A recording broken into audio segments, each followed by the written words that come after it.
Sebelum teman-teman semuanya mulai video ini, aku minta buat teman-teman semuanya subscribe dulu ya channelnya. Klik tombol di bawah yang berwarna merah yang bacanya subscribe atau berlangganan, karena subscribe itu gratis, nggak ada ruginya.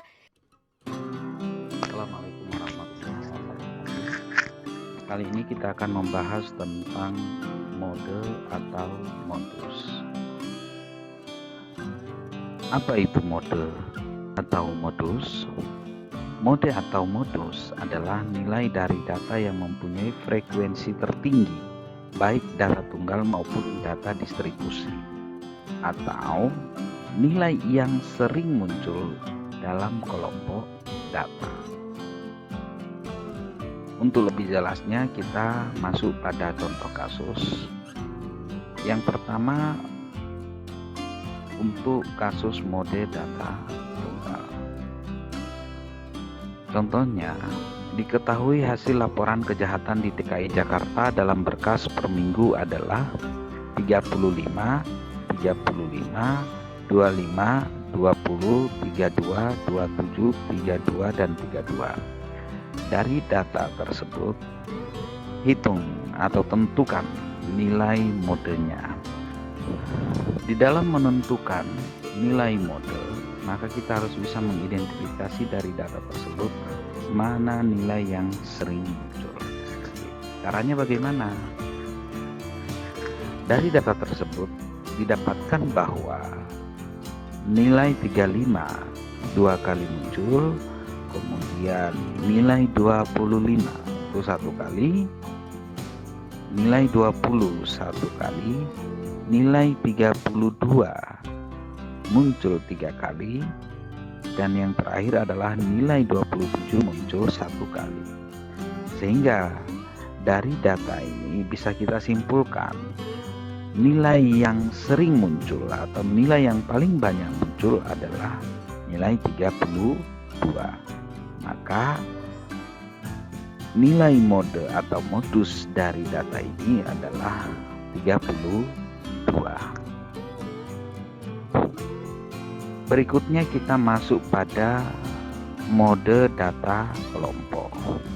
Di dalam menghitung mode data kelompok, kita menggunakan rumus MO sama dengan BB plus P kurung F1 dibagi F1 plus F2. Kita lihat keterangannya.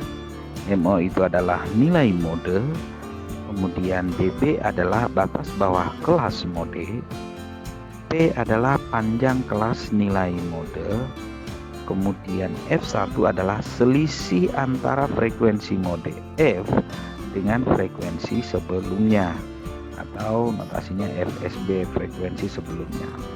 Kemudian F2 adalah selisih antara frekuensi mode F dengan frekuensi sesudahnya. Oke. Untuk lebih jelasnya, kita masuk pada contoh kasus. Diketahui nilai ujian statistik yang diikuti oleh 70 mahasiswa. Berapakah mode kelompok nilai statistik tersebut? Data sebagai berikut. Oke, ini adalah data 70 mahasiswa yang mengikuti ujian statistik.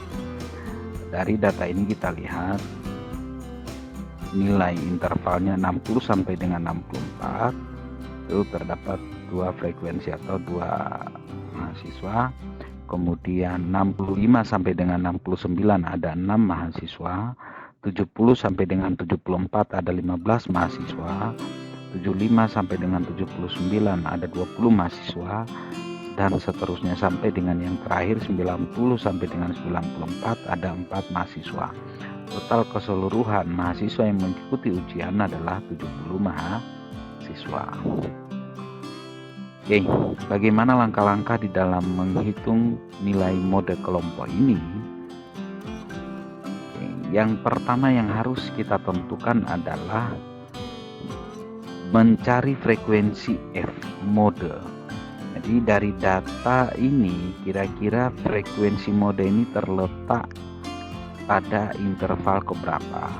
Nah, mode ini adalah nilai yang sering muncul, sehingga kalau kita melihat dari nilai frekuensi ini, nilai yang sering muncul atau nilai yang tertinggi itu adalah 20, sehingga F sama dengan 20 terletak pada interval yang keempat, 1, 2, 3, 4. Kemudian kita mencari batas bawah kelas mode. Batas bawah kelas mode, kita lihat 75 adalah nilai terbawah dari interval 4 ini, atau interval di mana mode berada. Kemudian 74 adalah nilai tertinggi interval sebelumnya, sehingga untuk mencari batas bawah adalah 1/2 74 ditambah 75, ketemu 74,5. Berikutnya adalah kita mencari nilai P atau panjang kelas mode. Panjang kelas mode 75 sampai dengan 79 adalah 5. Dari mana 5 itu? Kita hitung saja. 75, 76, 77, 78, 79. Hingga nilai P adalah 5. Berikutnya kita menghitung nilai F1. F1 ini adalah selisih antara frekuensi mode dengan frekuensi sebelumnya. Berarti nilai F1 adalah 20 dikurangi 15, ketemu 5. Kemudian kita mencari nilai F2-nya. F2-nya bagaimana? F2 ini adalah selisih antara frekuensi mode F dengan frekuensi mode sesudahnya. Berarti 20 dikurangi 16, ketemu 4. Nah, kalau sudah ketemu semua nilai berdasarkan notasi yang ada di rumus, tinggal kita memasukkan nilai-nilai tersebut ke dalam rumus. Kita menghitung mode menggunakan rumus MO sama dengan BB plus P kali F1 dibagi F1 ditambah F2. Oke, sehingga ketemu MO sama dengan 74,5 ditambah 5 kali 5 per 5 plus 4. Jadi nilai modenya adalah 77,728. Oke. Itulah penjelasan kaitan dengan mode atau modus, baik untuk data tunggal maupun untuk data kelompok. Mudah-mudahan bermanfaat. Sampai ketemu di materi-materi lainnya. Saya akhiri. Assalamualaikum warahmatullahi wabarakatuh.